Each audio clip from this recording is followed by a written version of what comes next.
انتہا کو پہنچ گئی ہیں، آل ٹائم ہائی، اور کرپشن جو ہے وہ ہر ایک کے منہ کو ایک خون کے طور پہ لگ چکا ہے. ایسے میں تحریک انصاف انقلاب کیسے لائے گی؟ دیکھیں جی، مذہب کا تو سب سے پہلے یہ امریکہ کی جنگ سے نکلے، کیونکہ اس سے انتہا پسندی بڑھنی تھی، بڑھ گئی ہے اور بڑھتی جائے گی. امریکہ سے الائنس جو ہے وہ سیکٹیرین وار کو تو نہیں فلیئر اپ کر رہا نا، وہ تو پہلے سے 10 سال پہلے سے ہو رہی ہے. نہیں لیکن سیکٹیرین تو مینیجبل تھی.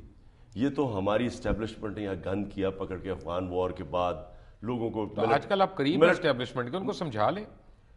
اسٹیبلشمنٹ کوئی ایک تو نہیں رہتی نا، بدلتی رہتی ہے. تو آج تو ابھی وہی ہے نا، جو پہلے کی اسٹیبلشمنٹ تھی، ان کو تو 3 سال کی ایکسٹینشن ہو گئی، ابھی تو وہی رہے گی. نہیں لیکن یہ جو ہم نے کیا ملیٹنٹ گروپس کو بنا کے پاکستان کے اندر، اور ملیٹنٹ گروپس کو استعمال کیا، اس کا بیک لیش تو آیا نا اپنے ملک کے اوپر. تو آپ جب کسی لوگوں کو مسلح کرتے ہیں تو اس کا بیک لیش تو آتا ہے. لیکن یہ سچ پہلے تو یہ ہونا ہی نہیں چاہیے. میں تو اس کے بالکل خلاف ہوں کہ کسی گروپ کو مسلح ہونا چاہیے نہیں ایک ملک میں سوائے آپ کی اپنی پولیس. دیکھیں اب ہم نے اپنے اوپر ایک عذاب لیا، وہ پہلے کی بات تھی. لیکن 2004 کے بعد کیا ہوا ہے؟ وہی گروپس جو ہم نے ہماری اسٹیبلشمنٹ کے کنٹرول میں تھے، وہ جا کے پنجابی طالبان بن گئے اور اپنی فوج کو مارنا شروع کر دیا. تو ہم نے وہی اپنے اوپر، اور اس کے بعد پھر سارے اپنے قبائلی علاقے کو اپنے خلاف کر لیا، یا قبائلی علاقے کے لوگوں کو. ویسے ایک بات آپ کو بتاؤں بڑی آنیسٹلی، میں نے بھی وہ قبائلی علاقوں کو دورہ کیا ہے، بلوچستان میں بھی اور سدرن پنجاب میں بھی. جس قسمہ پرسی کے حال میں وہ لوگ رہ رہے ہیں، یو کانٹ بلیم دیم. اور جو ہم نے ان سے کیا ہے، جو ظلم ہم نے کر رہے ہیں ابھی تک کر رہے ہیں.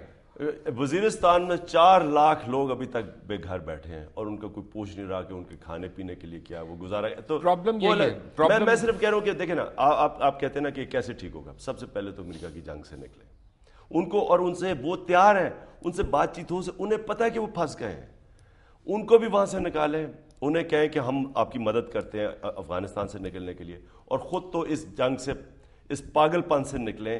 اور پھر آپ یہ جو اصل دیکھیں نا، ایک منٹ، اس کے بعد جو اصل آپ کے دہشت گرد ہے نا، یہ جو سیکٹیرین ہے، جو مار رہے ہیں جی فرقے کے اوپر، یہ آپ پھر ان کو آئسولیٹ کر سکتے ہیں اور ان کو آپ ختم کر سکتے ہیں. لیکن اگر آپ ان کی جنگ میں پھنسے رہیں گے تو آپ کا تو اس وقت آپ اصل میں تو اپنے قبائلی لوگوں سے لڑ رہے ہیں نا، کہ آپ لوگوں کا بھی تو فوکس صحیح نہیں ہے نا. مثلا ریمنڈ ڈیوس کے جانے کے بعد اگر آپ جلوس نکال رہے ہیں تو اس جلوس کا آؤٹ کم کیا ہونا ہے؟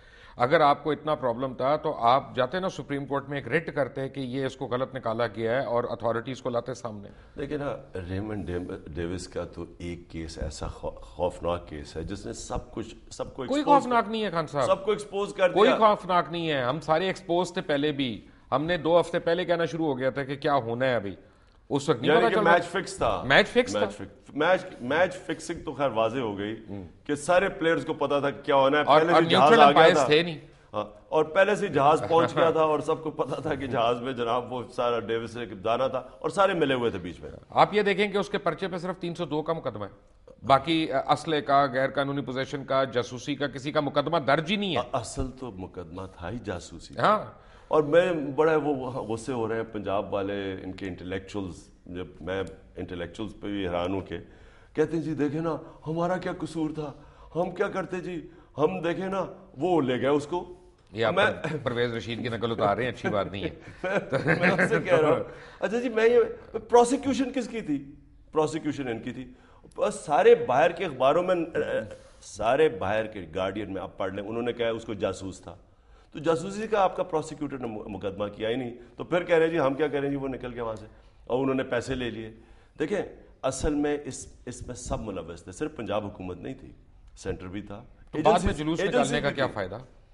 بعد میں جلوس نکالنے کا یہ فائدہ ہے، آج جو ہم یہ جلوس اب نکال رہے ہیں وہ اس کا یہ فائدہ ہے کہ یہ تو پتہ چلے کہ باقی کتنے ریمنڈ ڈیوس پھر رہے ہیں یہاں. 2900 ہیں جب میں آپ کو بتا رہا ہوں. تو اگر حسین حقانی کے اوپر تو مقدمہ کرے نا، جو ان کو 2 گھنٹے میں ویزے دے رہا ہے، وہ تو آپ لوگ کرتے نہیں ہیں. امریکہ کو برا کہہ رہے ہیں، برائیاں تو ہمارے اندر ہیں. میں یہی تو کہہ رہا ہوں آپ کو. مبشر، میں امریکہ کو کہاں کہہ رہا ہوں، میں تو ان کو کہہ رہا ہوں، یہ ٹوڈیوں کو. تو کریں نا اپنے ایمبیسڈر کے خلاف. میں تو جلوس اپنے ٹوڈیوں کے خلاف نکال رہا ہوں. اور دوسری چیز، اور جو ڈرون اٹیکس ہیں، دیکھیں یہ ڈرون اٹیکس انہوں نے مارے ہیں. ابھی آپ نے جو انہوں نے تقریباً 50 بیچارے لوگ مار دیے، شہید، ٹھیک ہے نا، میں تو ان کو شہید کہوں گا. اب 50 مار دیے انہوں نے. آگے سے آپ نے نہیں دیکھا کہ انہوں نے کیا کہا ہے؟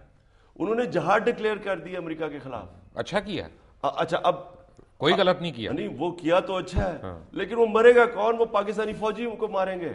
کیونکہ دیکھیں ہماری فوج پاکستانی فوجی نہیں ماریں گے ان کو، تو وہ میں آپ کو گارنٹی وہ دے کیسے وہ جہاد امریکہ کے خلاف کر رہے ہیں، ہمارے خلاف نہیں کر رہے، ہم اس میں ان کے ساتھ ہیں، لیکن دیکھیں نا اس میں تو ہر پاکستانی ان کے ساتھ ہے۔ مجھے مبشر یہ بتائیں کہ قوم تو ان کے ساتھ ہے، سب کو پتا ہے کہ ان سے ظلم ہوا ہے، اور وہ لڑنے والے لوگ ہیں، انہوں نے فیصلہ کر لیا جہاد کا، لیکن کون کس کو پیسے دے رہی ہے امریکہ ان کو روکنے کے لیے؟ وہ ہماری فوج ہے۔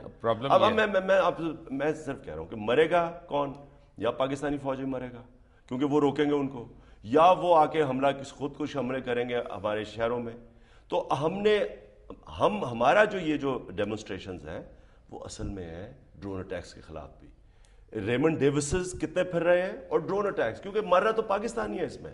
تو اس لیے اگر ہم یہ احتجاج نہیں کرتے، آپ کیا احتجاج کرنا؟ 1.5 گھنٹہ آپ کی منٹر سے میٹنگ ہوئی ہے امریکن امبیسڈر سے، آپ نے کوئی ریمنڈ ڈیوس کے اوپر بات کی ہے اس پہ؟ میں آپ کو یقین دلاؤں کہ اگر آپ وہ منٹر کی 1.5 گھنٹے کی میٹنگ کا پتہ چل جائے آپ کو، تو آپ کو یہ ہوگا کہ جو میں آپ کے ساتھ باتیں کرتا ہوں اور جو میں پبلک سٹیٹمنٹس دیتا ہوں، اس سے ایک لفظ ادھر ادھر ہو گیا نا، میں ان کی طرح نہیں ہوں۔ منٹر نے کیا کہا؟ میں ان کی طرح نہیں، میں آپ کو پورا بتاتا ہوں، میں ان کی طرح نہیں ہوں کہ ان کو کہیں سر دیکھیں وہاں ہمیں مجبوری ہے ہمیں ایک آپ کے خلاف سٹیٹمنٹ دینی پڑ جائے گی۔ گرین کارڈ تو نہیں مانگا نا؟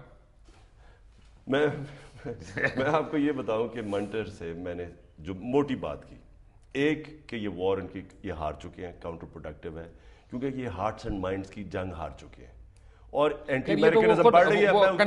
اور مجھے بڑی خوشی ہوئی کہ اس کو میں افغانستان کا بھی جو میں نے نسخہ دیا، میں نے اسے کہا کہ یہ جو جنرل پیٹریس ہے اس نے آپ کو پھنسا دیا ہے۔ اوباما اور وہ جو بائیڈن تھا وائس پریزیڈنٹ، وہ کہہ رہے تھے کہ نہ سرچ کرو، یہ پیٹریس نے پھنسا دیا اسے۔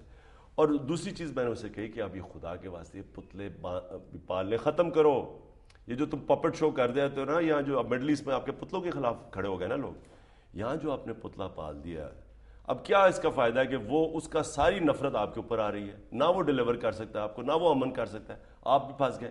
تو ایکچولی میں نے جو آپ پبلک میں بات کرتا ہوں میں نے اس سے وہ کی، اور کوئی مجھے وہ کسی ایک بات کہہ دے کہ جدھر میں نے کہا کہ جی میں نہیں، لیکن آپ نے اس کو یہ تو نہیں کہا نا کہ ریمنڈ ڈیوس ڈپلومیٹ نہیں ہے، اس کو ٹرائی ہونے دو؟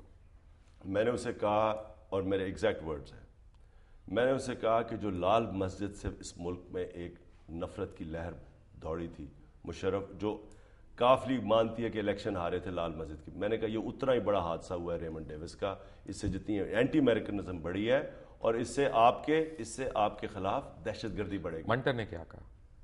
چپ رہا، ویسے سنتا رہا، کیونکہ وہ میرے سے یہ پوچھ رہا تھا کہ اینٹی امریکنزم کیسے ہم کم کر سکتے ہیں۔ میں نے کہا یہ جو تم نے کر دیا اس کا جو ہے، اور اس کا بہترین طریقہ یہ تھا کہ پاکستان کی عدالت میں اس کو ٹرائی کرو اور اس کو لے کے نہ جانا، لیکن اور اینٹی امریکنزم بڑھے۔ President of United States T V پہ آگے کہہ رہا ہے he is a diplomat, then he becomes a diplomat, technically speaking تو he becomes a diplomat after that. میرے خیال میں اوباما کو انہوں نے مس لیڈ کیا، انہوں نے شروع میں، کیونکہ ان کی اتنی الٹی سیدھی سٹیٹمنٹس آئی ہیں شروع میں، لیکن دیکھیں نا اصل تو ہمیں یہ پتہ چلوانا چاہیے کہ اس کا یہ جو سارا یہ تھا، یہ اس نے مارے کیوں لوگ؟